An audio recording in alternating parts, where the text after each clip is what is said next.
Welcome back. It's the Kovacs report, and we've got some Ultimate news. Yes, Ultimate Hawkeye one-shot has been announced, and it's coming this year. So I'm going to take a look at this new book, find out what it's about, look at some art, talk about Charlie Ramsey, the new Ultimate Hawkeye, and see if we can get excited by it. So before that happens, don't forget to give the video a little like at the end if you like it. And of course, hit that subscribe button. Helps me grow the channel. I really, really appreciate it. I'm getting close to 1,000 subscribers. I never thought that would ever happen. So thank you to everyone who has subscribed. Thank you to everyone that's watched. And thank you to everyone that will in the future. So let's dive in. Let's talk a little bit about what's going on here first, just to set the scene.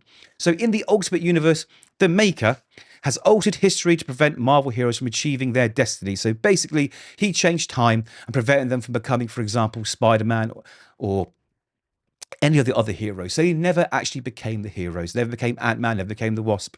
So Iron Man, or rather Iron Lad, he's been going back and he's been giving them these origin boxes, right? These origin boxes that kickstart those powers, that give them the opportunity to fulfill that destiny that they never fulfilled. So Charlie Ramsey was introduced in Ultimate 6. He's a Lakota Native American, and he discovers Clint Barton's discarded origin box, and decides that he is going to become the new Hawkeye, and it gives him a stash of his weapons, and he starts using them to fight against the evil Roxxon Corporation and their terrible exploitation.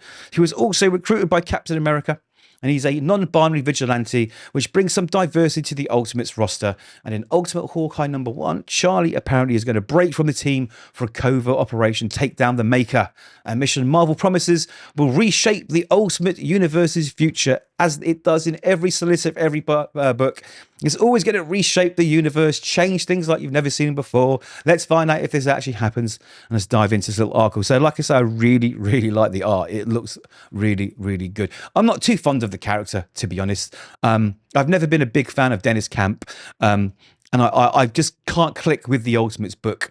It's not really working for me, but I like the idea of this. I like maybe a little solo book for one of these characters, maybe flesh it out. Maybe I'd like it more. Maybe when I read the Ultimates, I'll have more of a connection to it. So let's find out what they have to say. It says, it's an honor to bring good medicine with this Ultimate Hawkeye one-shot, writer Taboo said. Now, Taboo is actually the actor and musician from the Black Eyed Peas. So he's been writing comics for a little while now, and he is actually one of the writers on this. So it says, getting a chance to write another book for Marvel is a way for me to channel my creativity and bring positivity and great action-packed storytelling to the world.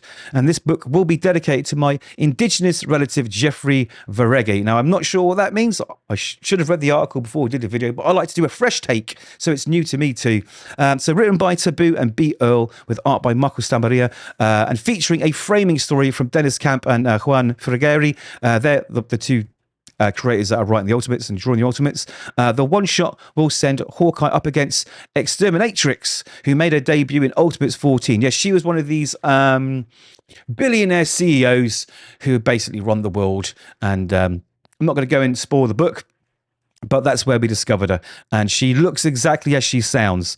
Yes, she looks cool, actually. So, per PR from the publisher, in their ongoing quest to take down Roxxon, the company who ravaged their community, Hawkeye will go undercover into Exterminatrix's twisted world, where they'll witness the darkest depths that Earth 6160, because this is not set in 616, our normal Marvel universe. This is an alternate universe.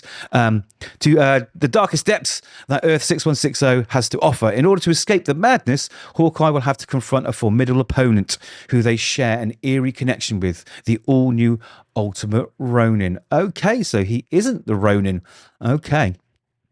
It's someone else. Now look at these covers here. Let's get to these. So Hawkeye 1 will hit stores September the 24th, so it's not too far away, because by David Mack, Lee Garbett, Leirix, Declan Shalvey, Ejikure, and Carmen Carnero. So I am terrible with names. You're going to get to know that if you've watched this this channel more often. So here we go. Let's take a look at this cover. So yeah, it's pretty nice.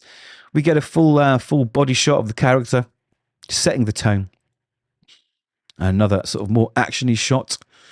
I like that.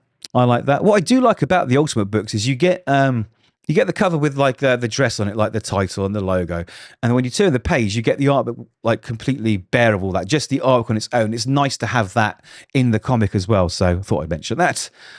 There she is. There she is. There is the villain of the story I mentioned. She looks pretty badass. And look at the art. So the art really is something. I mean, I did not expect this from an Ultimates book. I mean, the most beautiful art in the Ultimate books at the moment is the Ultimate Spider-Man book. I love that. That, I think, is Chichetto, I think. This looks absolutely stunning. So I'm on board purely for the art at this point.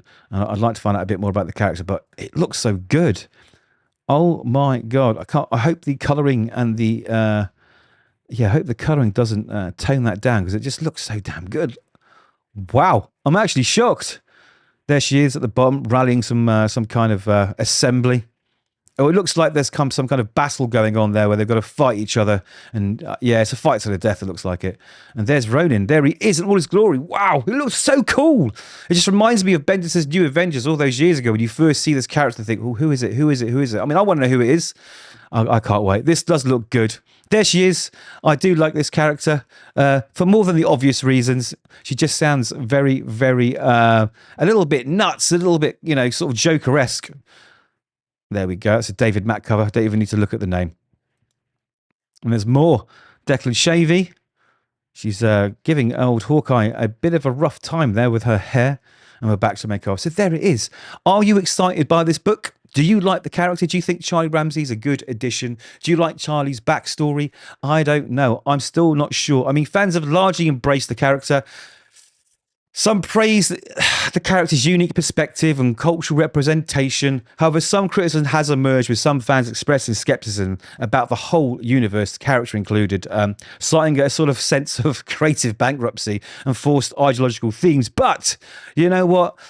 In every pool, there will be a swan somewhere, right? So maybe this is going to shine out from all the other ones. So like I say, Ultimate Hawkeye #1 is one shot set in the Marvel Ultimate Universe. It's coming out on September the 3rd, 2025, with an extra framing story by Deniz Camp and Juan Frigeri. So I'm on board. I'm going to ruin it. Not ruin it, sorry. I'm going to review it. Oh, crikey, that's not a foreshadowing. I'm going to review it. Let me know if you're excited by the book, what you think of the character. Those are my thoughts. Like I say, let me know yours, and we'll catch you in the next video.